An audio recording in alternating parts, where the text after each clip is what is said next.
Chris Godinez, excuse me, licensed professional counselor, also the host of We Need to Talk on every Sunday at noon.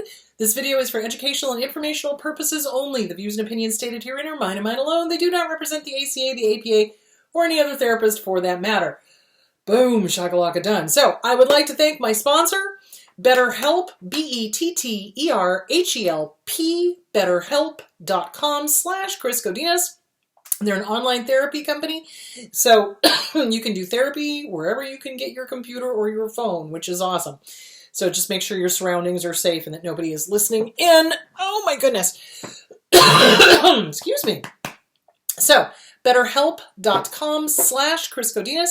They are international. They are, all over the globe. So if you're in another country and you want to get with a good therapist, go to betterhelp.com/Chris Godinez. If you're in the USA, they'll find you a licensed professional therapist in your state, master's level or PhD level. They've got all sorts of different plans, and you do pay ahead, and it works out to about $65 a session. If you don't like your therapist, you just fill out a form, say, hey, didn't like them, and then they will put you with somebody else. So there that is. So thank you, betterhelp.com/Chris Godinez. Okay, let's dive into the questions. Now that means I have to go find them. Hold on. Okay, I keep getting back to my verbally abusive boyfriend because I feel alone. Now that I live far away from my narcissistic family, 3 hours away, I cry a lot remembering our lovely moments. What should I do? Thought stopping. So what you're going to do is you are going to write down every single rotten thing that your verbally abusive boyfriend ever did to you. So, the good, the bad, the ugly, the horrific, the unforgivable. And at the very, very end, you take your power back. I don't need this. I don't want this. I don't deserve this. I don't deserve to be treated like this.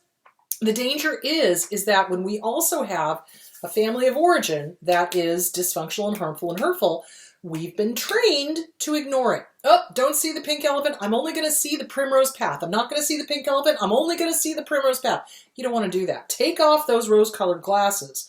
Look at the pink elephant taking a crap in the corner of the living room. That's what you need to look at. And you need to write down every rotten thing they ever did to you. Get with a good trauma therapist. So the aloneness, the loneliness, that comes from a lack of self-esteem. Listen to me now, believe me later, okay? So it's a lack of self-esteem. When we love ourselves, like really, truly, honest to God, love ourselves, we do not feel lonely because we've got us and we've got that kind cheerleader in our head going, hey, I love you, good job, you don't deserve this, keep going. You'll meet new friends, you'll make new friends, etc., etc., etc. If we come from a family of origin where it's abusive, harmful, hurtful, neglectful, etc., and then we just got involved with somebody who was also abusive, harmful, hurtful, etc., and we come out of that, it feels very lonely because we don't know who we are and we aren't talking to ourselves and we are not connected to our gut. Does that make sense? So what you're going to want to do is you're going to want to work on self-esteem. The Self-Esteem Workbook by Glenn Schiraldi. Enjoy your own company. It is not forever. You are not going to be alone forever. That's the other lie that the internalized abuser tells us. You're going to be alone forever. It's terrible to be alone. Blah, blah, blah, blah. Okay, thank you for your input. Shut the bleep up. Why? Because you say so. You are the boss of this. This is not the boss of you. You put it down and you replace it with a positive. So you know what? Yeah, right now I feel lonely. I am going to go work on self-esteem with the Self-Esteem Workbook by Glenn Schiraldi and boundaries with The Disease to Please by Harriet Breaker and throw in Who's Pulling Your Strings by Harriet Breaker. Great book.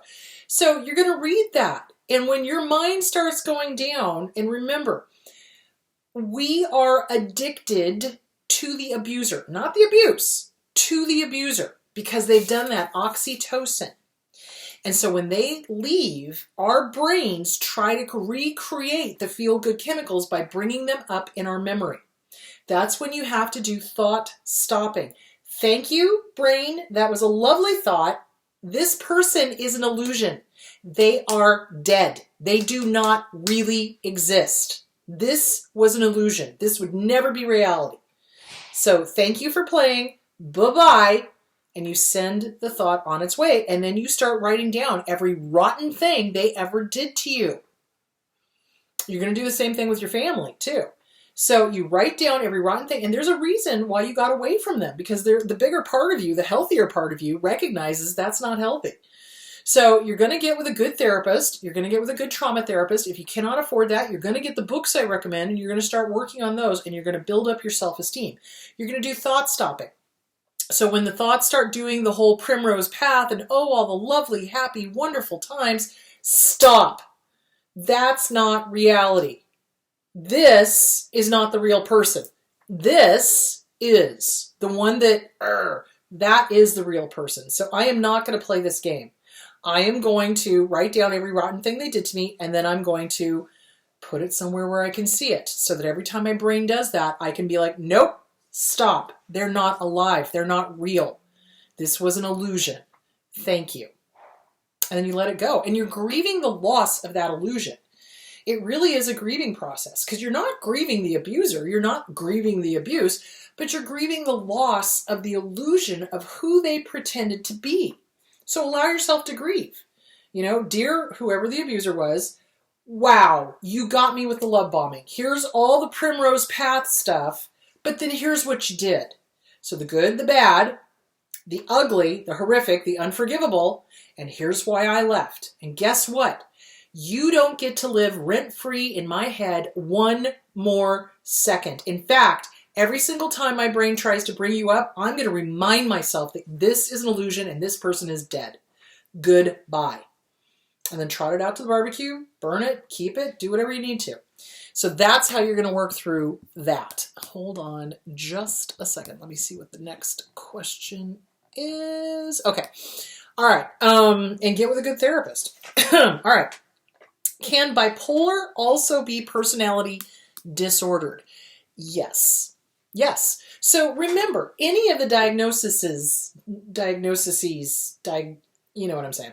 Any of those can be comorbid. So comorbid means bipolar and some other issue.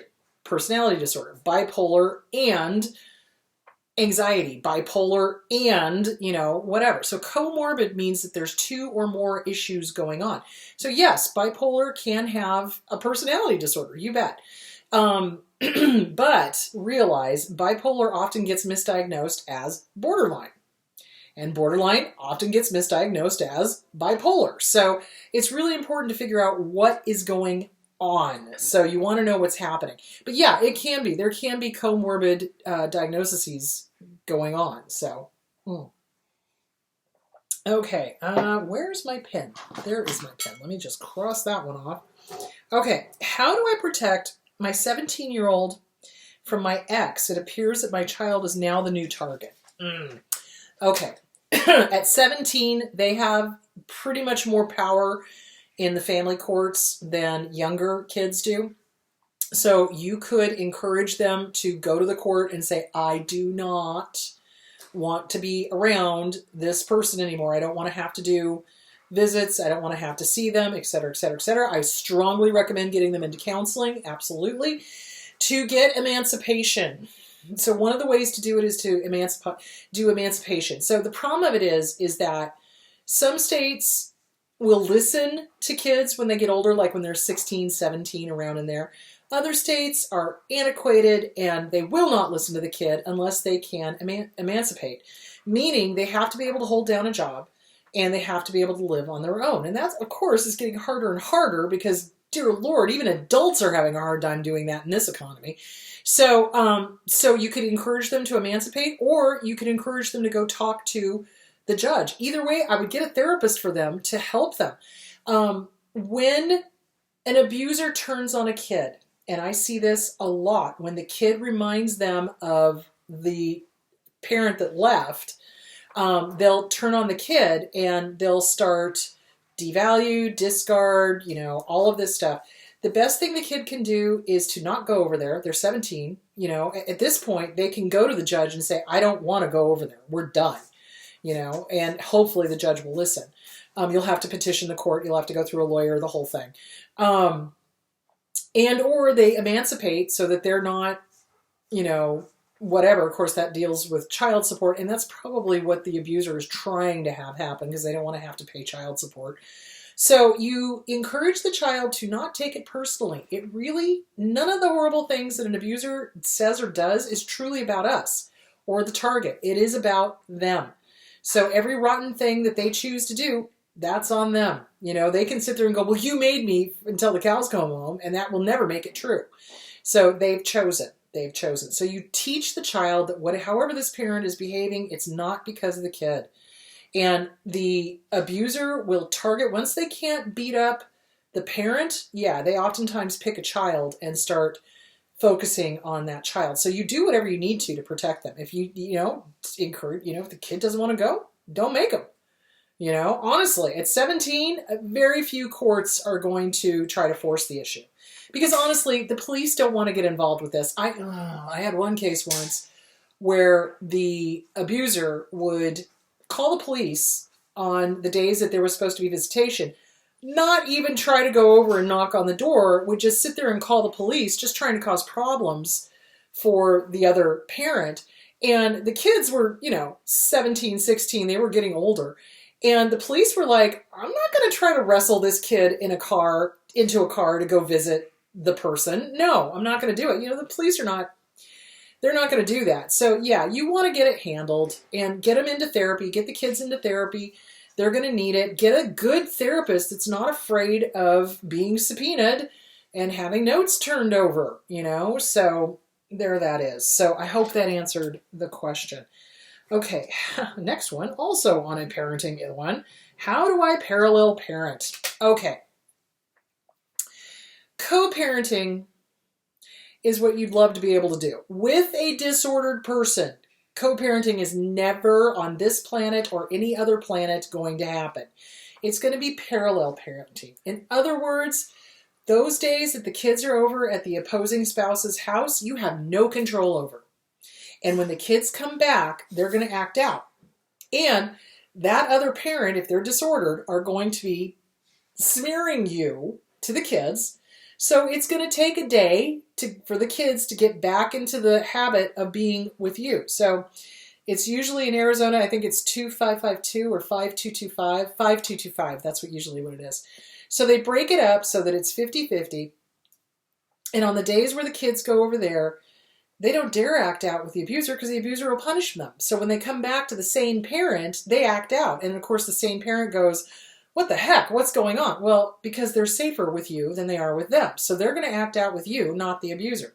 So this is why you want to get them into a therapist that understands high conflict divorce, and you want to nip that behavior in the bud. So if they start saying, well, dad or mom said that you're a horrible person, blah, blah, blah, stop. First of all, dad or mom should not be telling you this. This is adult stuff. This is not your problem, sweetie. You don't need to pick sides. You don't. They're going to tell you you need to pick sides, but you don't. And you get them into a therapist so that they have a safe place to go, bleh, and get it all out. Because abusers love to tell kids adult stuff. They'll dump financial stuff. They'll dump sexual stuff. They'll dump whatever onto the kid. It's not the kid's problem. And the kid doesn't need to know about it. The kid needs to be a kid. So parallel parenting is you parent to the best of your ability when you've got those kids. When they're over at the other parent's house, you've got no control. All you can do is damage control when those kids come back. If the abuser is sending you text after text after text after text after text after text after text after text about how horrible you are and this, that, and the other thing, you do not engage. You only respond to that one line that's about your child. So if it's not about the child and it's not about an ongoing court case, like if the divorce is finalized and they're still dragging stuff up, you don't respond to it. If they're talking about the kid, you respond to that one line about the kid, but the rest of it you don't respond to. That is parallel parenting. They are going to try to undo every good thing that you do. And they are going to pump those kids for information. So you have to have a conversation with those kids about, we need privacy. You don't need to be telling everybody and their dog our business. But then you got to be careful, because then the abuser will kind of flip the script and be like, well, you dare tell mom anything I'm doing and blah, blah, blah, blah, blah. And the thing of it is, you want to know what's going on over there.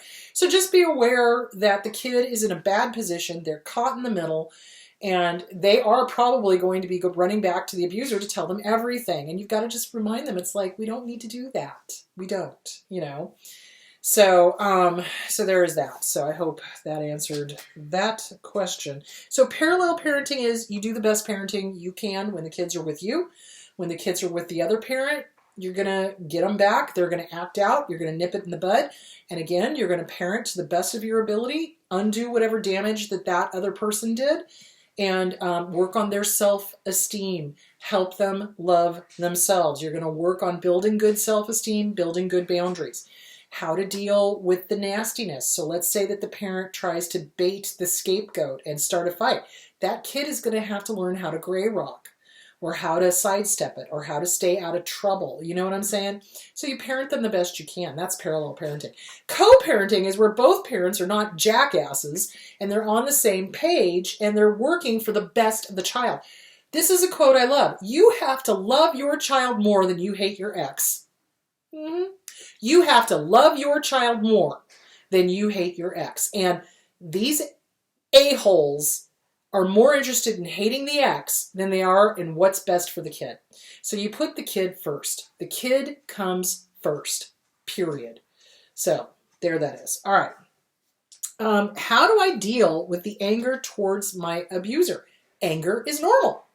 Anger is normal. Expressing it to the abuser will do nothing. So you're not going to do that. So what you're going to do is you're going to get a punching bag, and you're going to work out on a punching bag. That's one great way to deal with anger, is get physical with it on a punching bag. The other thing that you can do, so it depends on how you process emotions. Some people process it physically. Some people process it cerebrally. Some people process it, through arts and crafts and music and singing and whatever. So writing it out. Dear ex, you did this, the good, the bad, the ugly, the horrific, the unforgivable. And then you take your power back. Guess what, mofo? I am not going to let you control my life. You don't get to run me anymore. Am I angry that you treated me that way? Damn straight. And you know what? You deserve it. But you know what? It's not my job to be the karma police here. You're going to get yours. But you know what? I have a right to be angry, and I am. And screw you, and goes pound sand, and whatever else you need to say. And then trot it out to the barbecue and read it and burn it and let it go. And you may need to do that several times. And that's okay. Anger is normal. Anger is part of the fight, flight, freeze, or fawn response. So remember, when we start a panic attack, people at this point, when they're either go into your stereotypical panic attack, which is, I can't breathe, oh my God, I'm going to keel over, or conversely, they get angry because it's a defense mechanism and it keeps us safe, or it has in the past. If we get angry enough, if we turn into She-Hulk or the Hulk or whatever, then people are going to stay the heck away. So anger, it just lets us know where we've been hurt. It's a valuable emotion. It's what we do with it that makes it either helpful or hurtful. So a helpful thing to do with the anger is to identify where you've been hurt. You did this, you did this, you did this, you did this, you did this, you did this, you did this, and you allow yourself to acknowledge it and you validate it. Yeah, damn straight I'm angry. Damn straight I didn't deserve that. Who the hell do you think you are? Do you see where I'm going with that? So yeah, so you write them a go pound sand letter, basically, and then you trot it out to the barbecue, read it out loud once, burn it, see how you feel. See what's left over. If there's still a lot of anger left over, get with a good therapist to help. Seriously, I'm not kidding you. I'm not just saying this to hear my own voice. Get with a good therapist to help. We can do a lot of this work on our own, but sometimes we just get stuck, and it takes a third party, an independent, unbiased third party, to kind of go, who does your abuser remind you of? Who in your family does it remind you of? Oh, it reminds me of my mom, or it reminds me of my dad. And then it turns out the anger is way further back than we thought it was.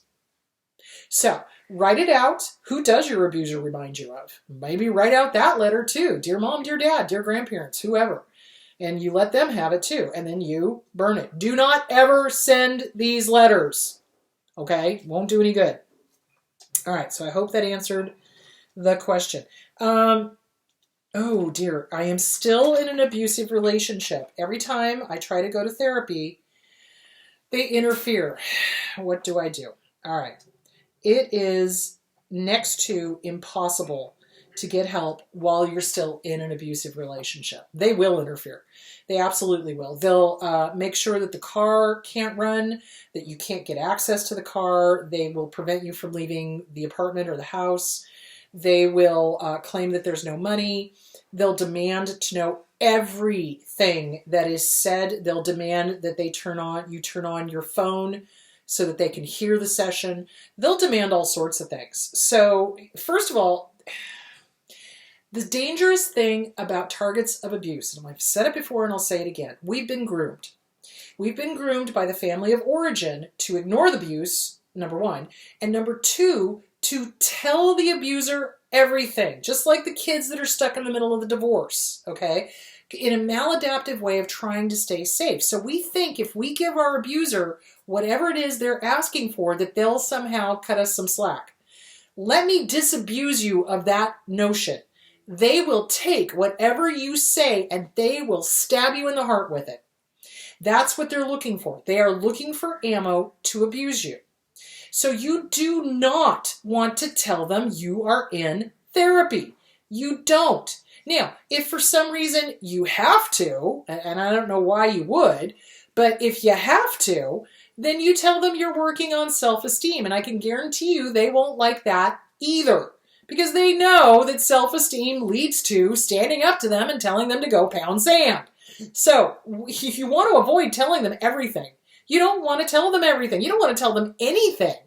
So the way that I see survivors of abuse sabotage themselves is they overshare with the abuser. And they tell the abuser everything. Well, my therapist said, because in the heat of an argument, you want to hurt them. And so you take whatever was said in therapy and you throw it at them, thinking, this is a little kid thing, thinking that telling the abuser that they're an abuser is somehow going to wake them up. What they will do with that is, well, your therapist is incompetent, your therapist is an idiot, they don't know what they're talking about, I don't want you going anymore, I'll make sure you don't go anymore, etc., etc., etc. So this is why you don't ever tell them you're in therapy. This is also why you don't tell them what you talk about in therapy. What happens in therapy stays in therapy. Okay? So what happens in Fight Club stays in Fight Club. You know? It's kind of the same thing. So they will take whatever you say and twist it, and they'll convince you that the therapist is evil and bad and wrong and has ulterior motive. I can't tell you the number of times I have had abusers accuse me of sexually wanting that person, and that's why I told them that they need to get out. You know, it's like, oh my God, no. So yeah, they will twist whatever is said. They'll twist whatever is done in there. They'll demand to know, well, what did you say about me? And what I tell my clients to say is, like, first of all, don't tell them you're in therapy. Oh, you've already told them you're in therapy? Okay, well then you are working on self-esteem, and that's all they need to know. You do not tell them anything else. Well, what if they want to know? Then you pull out the self-esteem workbook and you show them that you're working on that, even though we're working on the CPTSD book. You know what I'm saying? So it is incredibly hard to heal in the environment in which you are being damaged, because they will, just like with the kid has to go back and forth between the two households, they will undo everything that the therapist is trying to work on with the target of abuse. And they're counting on the cognitive dissonance. They're counting on that little kid inside of you desperately wanting them to be normal. And so they'll start working that like nobody's business. So what you're going to do is you're just going to tell them you're working on self-esteem, and you make sure that you find a way to get to therapy. And honestly, if you can, get out. They don't get better. They don't change. They don't figure it out. They don't have a V8 moment. They don't. So you want to definitely get away from them. And you'll find that your healing starts happening faster and stronger once you get away from them, because they're not constantly untying your shoelaces as you're trying to run away. So yeah, so there it is. All right. What is adrenal fatigue? Okay. Adrenal fatigue, our adrenal gland sits on top of our kidneys. Adrenal fatigue is when we are at survival 24/7. And this is what happens with PTSD, CPTSD. You are at survival 24/7. And so you're constantly on a heightened state of alert. You're constantly looking for danger. You're constantly looking for, where's the danger? Where's the danger? Where's the danger? Where? You're constantly doing this because our adrenal gland is constantly pumping out adrenaline to give us that extra energy to run away. So let's talk about that. So panic attack or constant state of hyper-awareness. So here's the amygdalas, okay, left side, right side. The amygdala is a almond-shaped organ that sits about an inch inside of each ear. This little guy is stupid, like 3 O's, like stupid. Cannot tell the difference between a real threat, a thought about a real threat, an emotional threat, a thought about an emotional threat, some real event that's happened in the past, or what's going on right now. It's all here now, here now, here now, here now. So when this little guy perceives a threat, it freaks out and goes, oh my God, oh my God, oh my God, oh my God. And then it sends off a distress signal to the hippocampus and hypothalamus that sit on either side of it. And then these two guys go, we're in danger. Okay, well, we need cortisol. Cortisol is our stress hormone. So the body floods with cortisol. We start tensing up because we're getting ready to fight, flight, run away, freeze, let the predator go on past, doesn't see us like a bunny rabbit, or fawn, give in to the predator, play the game so that we don't get killed, okay? Fight, flight, freeze, or fawn. So when we are in an abusive situation, whether that is a family of origin or whether that is a romantic relationship, we are in this heightened state of, oh my God, oh my God, oh my God, oh my God, all the time. So by the time we get to this point, we've cut off the oxygen, right? So we've got wonky oxygen CO2 exchange is not normal. Tells another part of the brain a little further down on the brainstem, holy crap, we really are going to die. That then cues the adrenal gland to start pumping out adrenaline because it's giving us the extra energy to get out of there or to fight so that we save our lives.